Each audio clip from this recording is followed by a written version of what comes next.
Hello students, आज हम पढ़ेंगे कक्षा 9वीं की पाठ्य पुस्तक क्षितिज के काव्य खंड पाठ 11 रसखान के सवै।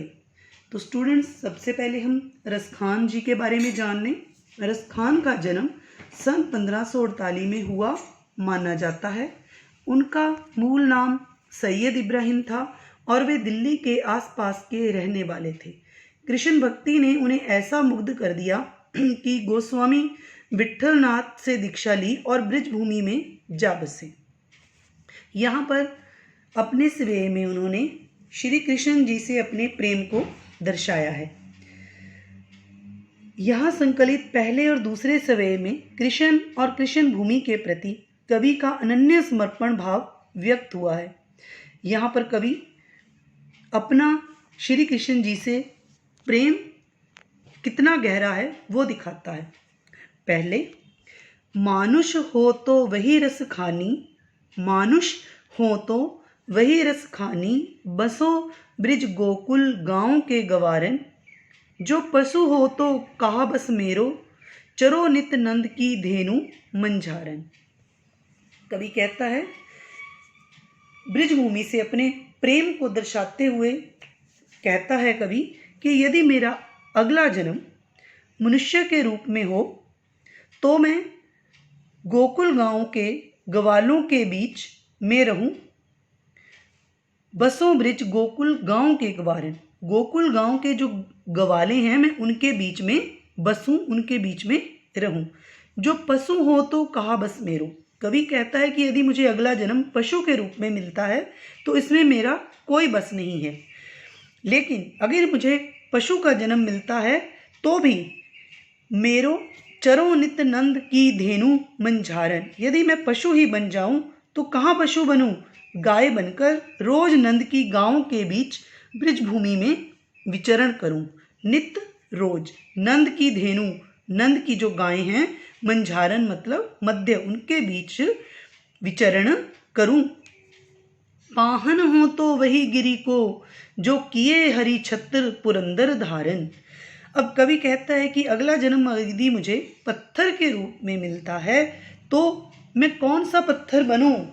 तो कवि कहता है, पाहन हो तो यदि पत्थर बनूं तो वही गिरी को, उस पहाड़ का, गिरी पहाड़ का पर्यायवाची है, पाहन पत्थर का पर्यायवाची है, उसी पहाड़ का पत्थर बनूं जो कियो हरि छत्र पुरंदर धारन। पुरंदर इंद्र को कहे, इंद्र के लिए लिखा गया। तो जिसे श्री कृष्ण जी ने इंद्र के कोप से बचने के लिए अपनी उंगली के ऊपर धारण किया था, मैं उसी पहाड़ का पत्थर बनूं। जो खग हो तो बसेरो करूं, खग पक्षी का पर्यायवाची। यदि मेरा जन्म पक्षी के रूप में हो तो मैं कहाँ रहूं, बसेरा, तो मेरा बसेरा कहाँ पर हो, मेरा बसेरा हो मिली कालिंदी कूल कदम्ब की डारन। तो मैं पक्षी बनूं किसका, यमुना के तट पर जो कदम्ब की डालें हैं वहाँ का मैं पक्षी बनूं, उन डालों के बीच में बसेरा करूं। कवि कहता है कि किसी भी तरह से मेरा जन्म कहीं भी हो, मनुष्य के रूप में हो, पशु के रूप में हो, पत्थर के रूप में हो या फिर पक्षी के रूप में हो, लेकिन हो कहाँ पर, ब्रिजभूमि में हो, और इस तरह उसका ब्रिजभूमि से नाता जुड़ा रहे। यहाँ पर ये पराकाष्ठा है कवि की श्री कृष्ण के प्रति प्रेम की। अब अगला, या लकटी अरु का मरिया पर राज तिहूं पुर को तजी डारूं। यहाँ पर कवि कहता है कि वो श्री कृष्ण जी की लाठी और कंबल के बदले लकटी अरु कमरिया, लाठी और कंबल पर राज तिहूपुर को तजी डारूं, तीनों लोगों का राज्य वार दूं, त्याग दूं। तजी मतलब त्याग दें। आठों सिद्धि नवोनिधि के सुख नंद की गाई चराई बिसारूं। और कवि कहता है कि नंद की गांव चराने के बदले वह संसार की आठों सिद्धियां, नवोनिधि और 9 निधियों का सुख भी निछावर करने को तैयार है। रसखान कबो इन आँखिन सो, ब्रज के बन बाग तड़ाग निहारूं।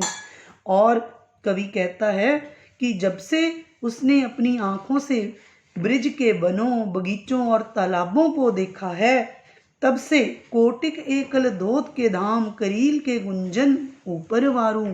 तो कवि कहता है कि जब से उसने अपनी आँखों से ब्रिज के वन, जंगल, बाग, बगीचे, तड़ाग, तालाब को निहारा है, उसके बदले वो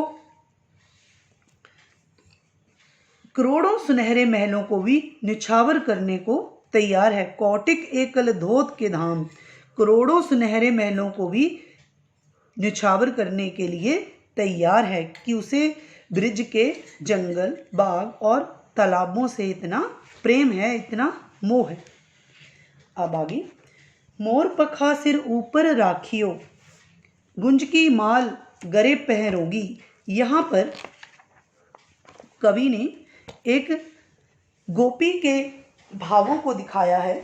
एक गोपी अपने भावों को इस तरह बताती है, मोर पखा सिर ऊपर राखियों, कि वो अपनी सखी से कहती है कि सिर के ऊपर वह मोर पंख से बना मुकुट रख लेगी, कुंज की माल गले पहरोगी और गले में गुंजों की माला पहन लेगी, ओढ़ी पीतंबर पीले वस्त्र धारण कर लेगी, ले लपटी बन गोधन गवारिन संग फिरूंगी, और हाथों में लपटी लेकर गायों और गवालों के साथ जंगल जंगल भी घूम लेगी। भाव तो वो ही मेरो रस खानी, सो तेरे कहे सब स्वांग करूंगी। यहाँ पर वो कहती हैं कि श्री कृष्ण में उसका मन इतना ज़्यादा रमता है कि वो श्री कृष्ण के लिए सारा स्वांग रच लेगी। जैसे श्री कृष्ण जी हैं वैसा ही रूप धारण करके वो जंगल जंगल गायों को चराने के लिए भी तैयार है।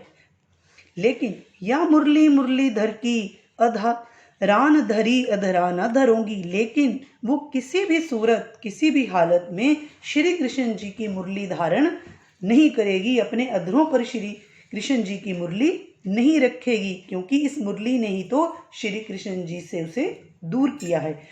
तो स्टूडेंट्स, यहाँ पर गोपी की थोड़ी सी ईर्ष्या और प्रेम दिखाई दे रहा है कि वो श्री कृष्ण जी का इतना प्रेम करती है श्री कृष्ण जी से कि उनका हर रूप धारण कर लेगी और उनकी तरह जंगल जंगल गायें चराने के लिए भी तैयार है। लेकिन मुरली से उसे थोड़ी ईर्ष्या है, क्योंकि मुरली के कारण ही श्री कृष्ण जी उसे अपनाते नहीं हैं और वो मुरली को अपने होठों पर धारण नहीं करेगी।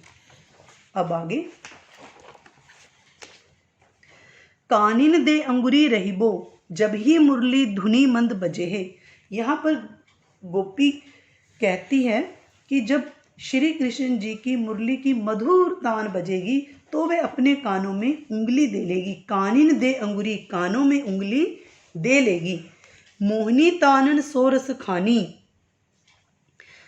अटा चढ़ी गोधन गहे तो गहे। वो कहती है कि यदि श्री कृष्ण जी की मुरली की सुंदर तान, जो मोहक तान है, वो उस तक ना पहुंच पाए, चाहे श्री कृष्ण जी ऊंचे ऊंचे महलों पर चढ़कर भी अपनी मोहनी तान बजाएंगे तो बजाते रहें, लेकिन वे उन तानों पर कोई ध्यान नहीं देगी, उन तानों को नहीं सुनेगी और उस पर उनका भी कोई प्रभाव नहीं होगा।